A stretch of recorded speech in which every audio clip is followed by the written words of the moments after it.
As the pitchers and catchers are getting settled in Sarasota, the news is starting to trickle out about some of the Orioles' arms. We'll get to it all, talking Grayson Rodriguez, Chayce McDermott, and Albert Suárez, coming up on this episode of the Locked On Orioles podcast.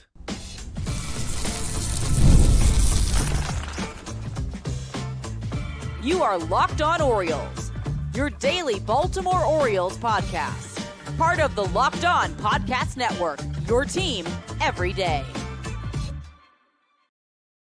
Hey there, Orioles fans. Today is Monday, February 17th, 2025, and welcome back into the Locked On Orioles podcast, part of the Locked On Podcast Network, your team every day. As always, I'm your host, Connor Newcomb, and coming up on today's episode, we're going to run through some Orioles pitching news and notes, some nuggets that came out of spring training in Sarasota over the weekend. We'll talk about Grayson Rodriguez trying to add a pitch to his arsenal and why he was doing so with potentially bringing back his sweeper.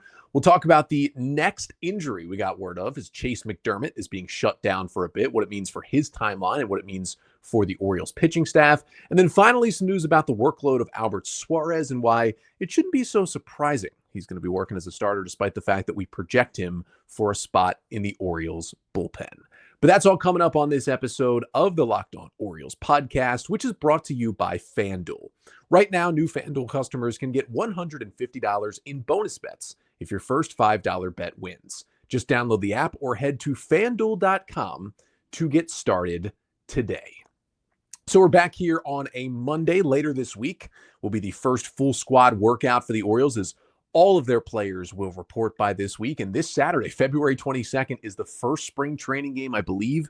Masson has the broadcast of that one. It'll be against the Pirates in the afternoon.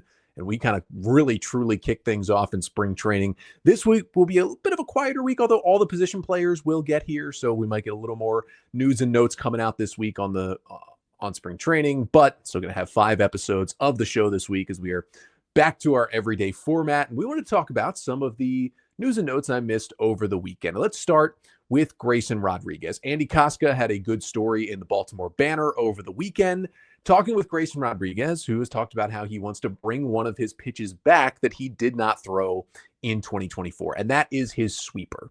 Now, I know the sweeper for some people is a hot topic, and they try to say, okay, a sweeper, isn't that just a slider? Well, it is a variation of a slider, but it's a distinct enough variation that the pitch has a different name, and it's a pitch that's been thrown for a while, but as we've gotten more data in Major League Baseball, we've been able to name it something different over the past few years, and that has become the sweeper. Yes, there's been a bit of a sweeper craze, but it's still not, a number one pitch thrown by many guys, but it is an interesting type of breaking ball. The difference between a sweeper and an old school slider is velocity and movement. An old school slider is going to be thrown a little bit harder, have some break, but a little bit of vertical break and horizontal break, and not sweep across the zone as much. The sweeper is called the sweeper because this thing is slower and it goes horizontal the whole way. It doesn't have a whole lot of vertical downward movement.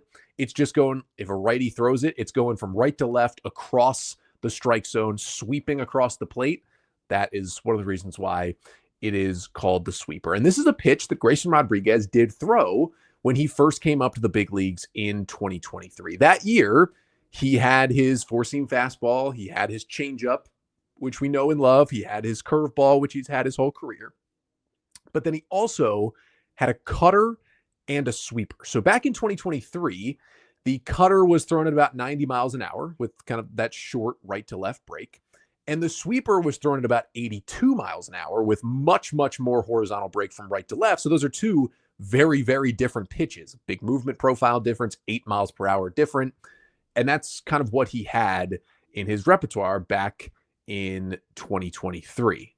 Now, Grayson Rodriguez eventually made a change last offseason. In 2023, he threw that sweeper about 15% of the time, and he threw the cutter about 5% of the time. Now, he was throwing both of them when he first got called up early in the season, but remember, he got torched in those first 10 starts in the big leagues, and the cutter was one of the main culprits. Opponents were slugging 1273 against Grayson's cutter in the month of May when he first came up to the big leagues. It was kind of a disaster pitch for him. So when he was struggling, the Orioles sent him back down to AAA for a bit in that first season. He ditched the cutter. He stopped throwing it completely And when he came back to the big leagues, he still had that sweeper, but he relied more on his curveball and a lot more on his changeup.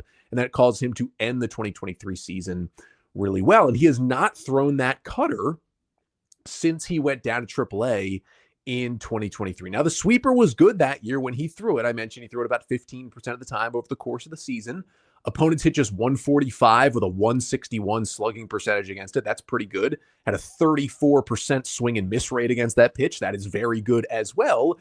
It was a good pitch for Grayson, but at times he struggled with the command of it. And that is why you'll see stats across the board. Like sweepers generally are just better than sliders. So you wonder, okay, why is anybody throwing a slider at all when this sweeper is just a little bit of an adjustment and it has much better numbers? A sweeper is a lot harder to control and command than a slider is. That is why it hasn't swept immediately all across baseball, because it has so much movement. It can be hard to command. And Grayson Rodriguez talked about that in the article with Andy Koska over the weekend. Also talked about how he didn't like how slow the pitch was and felt like guys had more time to pick it up out of his hand. And so in 2024, he kind of decided to split the difference. He wasn't loving the sweeper. He had already ditched the cutter. And so he kind of went back to old school with the normal hard slider. So he split the difference between 90 and 82, and his slider was 86 to 87 miles per hour. If you look at the movement on all of those pitches, his cutter had about 2 inches of horizontal movement from left to right. His sweeper had 11 inches of horizontal movement, so a lot more. So he kind of split the difference, and his slider was 5 to 6 inches of horizontal movement with 86 to 87 miles an hour. And that was the pitch he went with. Didn't throw a sweeper, didn't throw a cutter in all of 2024, just threw that slider. And the slider was a solid pitch for him. He threw it about 16% of the time last season. It got hit at a 250 average, 563 slugging, did have a 36% swing and miss rate, which even better than his sweeper was in 2023. And it was a pitch he liked to go to, but 563 slugging, like none of his pitches were hit harder by exit velocity or by power and slugging percentage than his slider were last year. When Grayson Rodriguez got into trouble with the long ball and big innings, it was that slider, that new pitch for 2024, that got him into trouble. And he still liked it. I think he had fairly good command of it, better command than he had of the cutter or the sweeper. That seemed to be the big reason why he went that way last season. But there were still issues with it. And some people were calling for Grayson to bring the cutter back, just not feature it as much and maybe tweak it a little bit. Instead, he's kind of going the other direction. He's bringing another wrinkle to the slider, but instead going to bring that sweeper back into his arsenal. So even though the slider wasn't amazing, it was still pretty good. Got swings and misses. It was a strikeout pitch. So you may be wondering, okay, if he liked his new slider, which he talked about in the piece with Andy over the weekend, and he didn't love his sweeper when he threw it 2 years ago, why bring it back? Well, here's why. Right-handed hitters against Grayson's sweeper in 2023, again, hit 145 with a 161 slug and a 35% swing and miss rate. Right-handers against his shorter, sharper slider in 2024 had a whole lot more success. They hit 264, they slugged 563, and while the whiff rate was higher at 37%, they were doing way, way more damage. Now, again, he was throwing more sliders. He had better command of them. More of them were playable pitches in the strike zone. That's why he threw it. But when hitters went after it and made contact, a lot more bad things happened to Grayson than they did with the sweeper in 2023. And the Stuff Plus metric, which just shows, hey, movement, velocity, release point profile, like how good is this pitch in a vacuum without thinking about the results by the batter or without thinking about the location. 100 is about league average. The sweeper in 2023 had a 130 Stuff Plus. The slider last year had a 108. So both pitches were good, but across the board, you look at it, the sweeper was just a better pitch that he threw 2 years ago if he could command it. Now, both pitches are designed to attack right-handed hitters. There's no hiding that one. That is a pitch where Grayson has an elite changeup. That's how he attacks lefties. And the slider/sweeper is how he attacks righties. But the issue is, as I mentioned, the righties were on his slider way more last year than they were on the sweeper 2 years ago. So why keep both? He has better control and command of the slider. It's a pitch he can throw for a called strike at any time. You don't want to throw sweepers to lefties, but because sliders have more vertical break, they can get lefties out a little bit. So he feels comfortable, I think, throwing the slider to lefties and righties, which is good to keep it in the arsenal. But you also want a pitch that can attack righties even more. He wants to even out, I think, some of his reverse splits, because when he had the sweeper and the cutter and the changeup in 2023, lefties hit 277 with a 482 slugging percentage against him. Not great, not terrible. Righties hit 246 with a 371 slug. That's kind of what you expect from a talented right-handed pitcher. He's going to be better against righties than lefties, but he's able to get them both out. In 2024, things completely changed. Didn't have the sweeper, went to the slider instead. And now one part of this was his changeup got better and looked elite at times last year. And the changeup is the pitch you attack lefties with. And Grayson dominated lefties last season. Left-handed hitters hit just 205 with a 341 slugging percentage against Rodriguez, whereas righties kind of got to him. Righties hit 279 with a 467 slug. Like, to hold lefties to 205 and have righties hit 279 as a right-handed starting pitcher, that's a little bit concerning. Like, yeah, it's nice to have the reverse splits at times, but you still want to be able to get those same-handed batters out. And obviously, that normal slider was not doing enough to do so. So the changeup, that's the pitch to dominate lefties. Lefties hit 165 against his changeup last year. But because the slider wasn't getting righties out, the changeup at times also became the go-to pitch to righties. And while righties didn't hit the changeup that well either, and it's really, to me, it is Grayson Rodriguez's best pitch. It is an elite pitch. It's one of the best changeups by any starter in Major League Baseball. If your outpitch to both righties and lefties is the same, you have to be a special amount of dominant. And maybe that can be Grayson one day, but you have to be a special amount of dominant to not get too repetitive and have that become an issue for you. And I think that happened at times last year for Grayson Rodriguez, because he would certainly throw the slider at times to get righties out, but hitters knew in a perfect world he'd want to go to the changeup at all times against anybody. So now with this slider and this sweeper, if he has enough command with the sweeper that you can throw it from time to time and it'll play like it did in 2023 when it was dominant, when it was around the strike zone, that now gives him the strikeout weapon against righties with the sweeper and the strikeout weapon against lefties with the changeup. Plus you have a solid four-seam fastball and still a slider that he can throw for a strike and a harder pitch at 86, 87 that he likes to throw in there. And you have a curveball that he can pretty much land for a strike at any time. It can be a strikeout. Opponents hit under 200 against his curveball.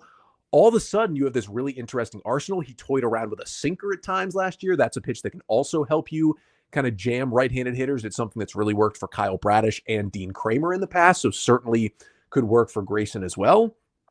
And there has been no pitch over the past couple of years that has dominated right-handers more across the league than sweepers. And Grayson, if he can command it, which he had some troubles with when he threw it 2 years ago, if he can command it, though, has a really good one.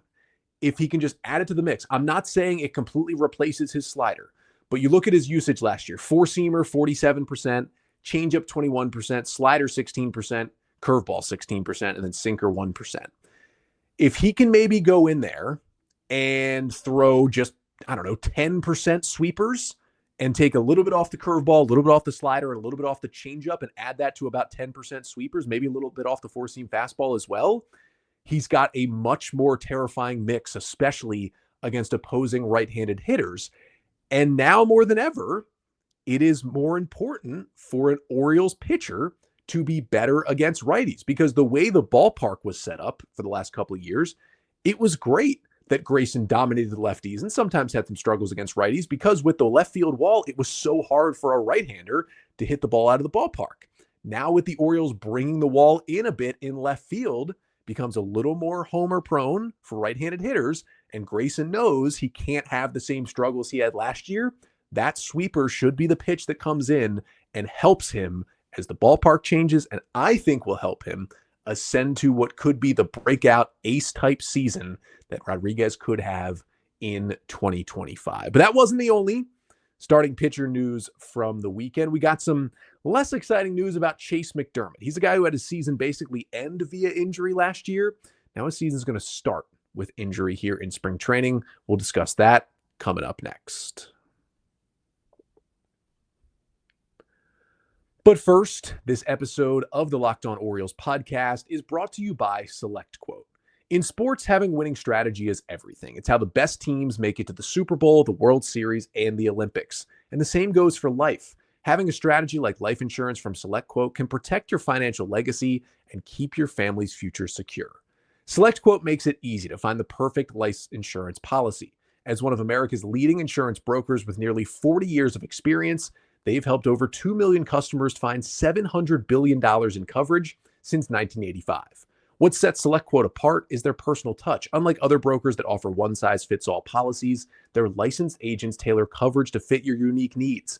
And if you're in good health, you might even qualify for same-day coverage up to $5 million with no medical exam required. It's more affordable than you think. You can get up to $1 million in coverage for as little as $20 a month. So get the right life insurance for you for less at SelectQuote.com/lockedon. Go to SelectQuote.com/lockedon today and get started. That is SelectQuote.com/lockedon. SelectQuote. They shop, you save. So from Grayson Rodriguez, we move on to Chayce McDermott. We got some unfortunate news on over the weekend on Saturday. McDermott, one of the Orioles' top pitching prospects at the moment, a consensus top 100 prospect, top 10 prospect in their system, who made his major league debut last year, made one start for the Orioles in Miami against the Marlins, and was otherwise in AAA. He is going to be shut down for a bit. Now, it seems like this wasn't an injury he came into camp with. If it was, we probably would have heard it from Mike Elias back on Thursday. If you want those injury updates we got, go back and check out Thursday's episode. Make sure to like, comment, and subscribe to the Locked On Orioles YouTube channel. Subscribe wherever you listen. Leave a 5-star rating and review, whether it be Spotify, Apple Podcasts. It really, really helps out the show. But we didn't hear it then, so it must have been when McDermott started throwing in Sarasota. Of course, he is on the 40-man roster, is predicted to make some sort of impact for the Orioles this year. 26-year-old right-hander. He's going to be shut down for a bit. Brandon Hyde announcing on Saturday that McDermott suffered a mild lat strain and will be briefly shut down from throwing. They expect his shutdown to be about 10 to 14 days before he then restarts his throwing program, hopefully by the end of February, seemingly early first week of March at the latest, that he could start throwing again. So what does that mean? Well, the first thing is it makes you a little cautious for two reasons. One, although they called it a mild lat strain, the lat strain is what Grayson Rodriguez had last year and kept him out for the final 2 months of the season, and of course caused him to miss pretty much the entire second half of the 2022 minor league season and didn't allow him to debut for the Orioles late in that year.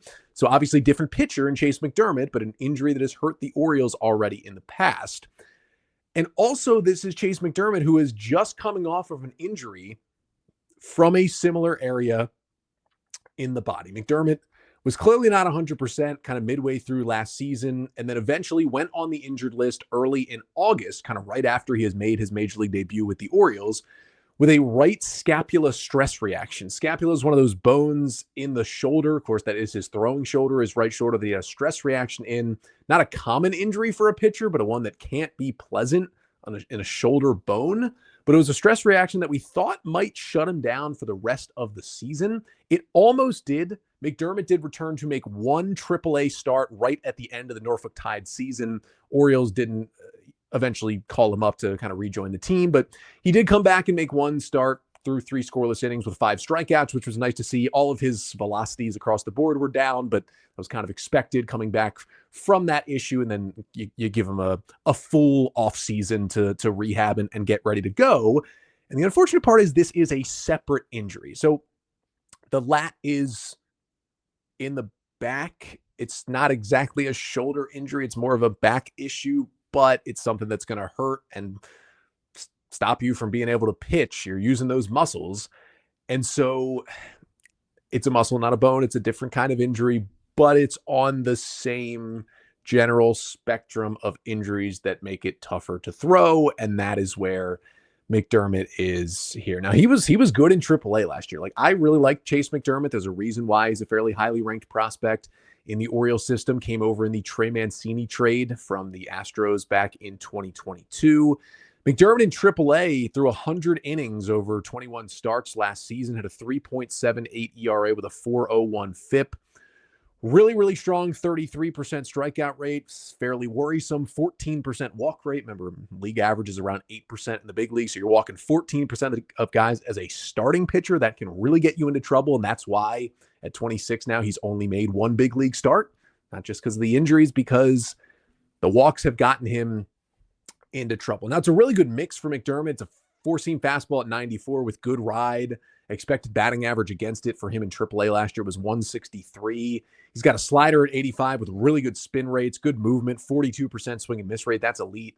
Changeup at 84 miles an hour with a 45% swing and miss rate in AAA last year. That's even more elite. He's got some fantastic secondaries, really good curveball at 87 miles an hour with great spin. He's got that sweepier slider we've been talking about. He has one of those that he throws from time to time in his arsenal as well. It's a really good mix for the right-hander who has weapons to get righties and lefties out. Big-time strikeouts even as a starter. It's really the whole package stuff-wise. Again, he just needs to bring down the walks. Like, you can't be working a 14% walk rate. And that's been year over year. In the minors in 2023, when he split the year between AA and AAA, he had a 13.8% walk rate. And then it was a 13.7% walk rate in AAA in 2024. So he's just got to find a way to get those walks down. And it's kind of been an issue his whole minor league career. I mean, 2022 between Houston and Baltimore system, that was high A and AA. 14% walk rate. 2021, that was in Houston system between the complex league and single A. 13% walk rate. This is the guy who has never had a walk rate below 12.9% in a full season. In the minor leagues, that is not what you want to see. You need to get that number down closer to 10 or 11, maybe, if you're going to play as a starting pitcher in the big leagues. And, we really haven't seen him in the bigs except for one start in Miami last year. So if he's healthy, that's still the issue he has to get over. But now he's not healthy. And there was really not going to be a spot for McDermott on the Orioles opening day roster anyway, whether it be as a starter or a reliever. But now that he's going to be shut down for at least 2 weeks, and the Orioles are going to be cautious, he's one of their top pitching prospects, I wouldn't be surprised if the shutdown takes more than the 10 to 14 day window that Brandon Hyde initially gave out just to be safe. This confirms he is going to start the year back in AAA Norfolk. He may not even be ready to go when the AAA season starts, a week or two into April after the big league season starts, and they're going to slow play him. Certainly, he would have been, at this point, I'd pencil him in as the number 2 starter for the Tides, kind of their top 3 in their rotation with health would be Cade Povich, Chayce McDermott, Trevor Rogers, and then Brandon Young would kind of be your top 4 there. Of course, now you have Rogers and McDermott dealing with injuries, so you're looking at Povich and Young down there, and then some of the starting pitching depth that they have and that they've brought in will fill out that Tides rotation, at least at the beginning of the season, especially if McDermott has to miss some time. But really for him, it's unclear how much the Orioles are planning to use him as a starter this year. It's also unclear if his future really is as a starting pitcher. For me, if I'm watching Chayce McDermott, which I have a lot, I think his future is as a shutdown back-end reliever in the major leagues. I see him, honestly, as the right-handed DL Hall, a guy with a lot of prospect pedigree. Now, Hall has always been, during his time, a better prospect than McDermott ever was, but I compare them because they both have really good stuff. They've had success in the minors as a starter, but the walk rates are just too high, and you can tell at some point they're going to have to move to the bullpen. Now, Hall moved to the bullpen with the Orioles before he was dealt to the Brewers in the Burns deal and looked good in that relief role. McDermott hasn't really gotten that chance yet. And of course, the Brewers are still trying to use DL Hall as a starter. Like Milwaukee, you just got to give it up. He is a good reliever. He is an okay starter. Just put him in the bullpen and let him work. Unfortunately, Hall has another injury to begin 2025 spring training for Milwaukee. But for McDermott, I think that is his future. Like the fastball slider changeup combination, I salivate over that to see what that could be if it's unleashed in the bullpen. Like if he's 94 as a starter, can he be 96 with ride and a wipeout slider out of the bullpen and a really good changeup? I mean, that would be a ridiculous back end guy to have. And I think the Orioles have that in McDermott, but it's starting pitching. The Orioles haven't shown a ability, maybe not ability, but a want to pay for it. So all the starting pitching prospects you have, especially guys who have already gotten their feet wet in the big leagues, you want to keep them as options to be starters as long as you can. And McDermott was certainly going to be built up as a starter in spring training, and he still will be whenever he gets back on the mound. But that's going to be delayed. That means his beginning to the season is going to be delayed a little bit. And really how this impacts the Orioles, again, like you look on the depth chart of starters, Grayson Rodriguez, Zach Eflin, Charlie Morton, Dean Kramer, Tomoyuki Sugano, your top 5, and then your 6 and 7 are Albert Suárez and Cade Povich to be your depth.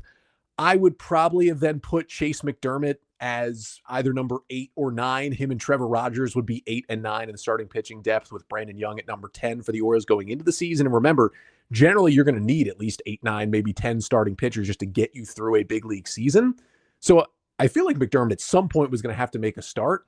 But if the Orioles were trying to use him as a starter, have him ready as a starter, and then if they realized they didn't need him, move him to the bullpen in AAA to get used to that, like they did with DL Hall 2 years ago before bringing him up into the pen, that whole process is delayed a little bit. Now, hopefully this is a mild lat strain and he can be pitching in Norfolk at some point in April and just have a couple of weeks of delay to his season and be all good. And the O's can transition him to the bullpen in the second half and bring him up in August and September as a dominant reliever. That's what I think McDermott's season will look like. But you still want him built up as a starter in case you need him. Because again, he could be as high as 8th on that starter depth chart right now. Even in a perfectly healthy season, you're still going to use 8 starting pitchers, which means he may need to be called on to start a couple of games again this season. It's just unfortunate. Hopefully it's not lingering and we can see McDermott, because I do have some high hopes for him and that stuff. Even if it's just as a reliever, I am excited to see him get a full shot in the big leagues. But another one of those depth starters is Albert Suárez. And luckily no injury news on him, but we got a little more clarity on what his spring training is going to look like, because there are a lot of questions for Suárez heading into 2025. We'll talk about that to finish off the show coming up next. But first, this episode of the Locked On Orioles podcast is also brought to you by FanDuel. When the game tips off, the NBA action is just getting started, and there's no better place to get in on it than FanDuel, America's #1 sportsbook. With FanDuel, you can place live bets throughout the game. So even if you miss the opening tip-off or want to bet on a fourth quarter comeback, you can stay in the action. And if you're looking for a bigger payout, you can even combine your live bets into a same-game parlay. FanDuel can be great because they've got a live betting feature that keeps every moment of the game exciting. Whether you're looking for that rally or picking a player to hit a clutch 3, you really never miss your chance, and the app is easy to use. And when you win, you get paid instantly. And right now, new FanDuel customers can get $150 in bonus bets if your first $5 bet wins. Just visit FanDuel.com to join today. That's FanDuel.com for your shot at $150 in bonus bets. Make every moment more with FanDuel, the official sports betting partner of the NBA. So we finish off this Orioles pitching news and notes episode with a little bit of a word on Albert Suárez. As Brandon Hyde was addressing the media Saturday in Sarasota and telling them about the lat issue that has come up for Chayce McDermott, he also mentioned that Albert Suárez will be built up as a starting pitcher this spring. Now, there was a small reaction to this among fans, I think because most people assume at this point Albert Suárez is going to be beginning the year in the bullpen. We've talked about it with the projected opening day roster. At this point, it looks like, as I mentioned a couple of minutes ago, Grayson Rodriguez, Zach Eflin, Charlie Morton, Dean Kramer, and Tomoyuki Sugano is that 5-man starting rotation for the O's. Now, if they wanted to go to a 6-man rotation, Suárez would probably be the easier pick to be that number 6 guy, at least early in the season.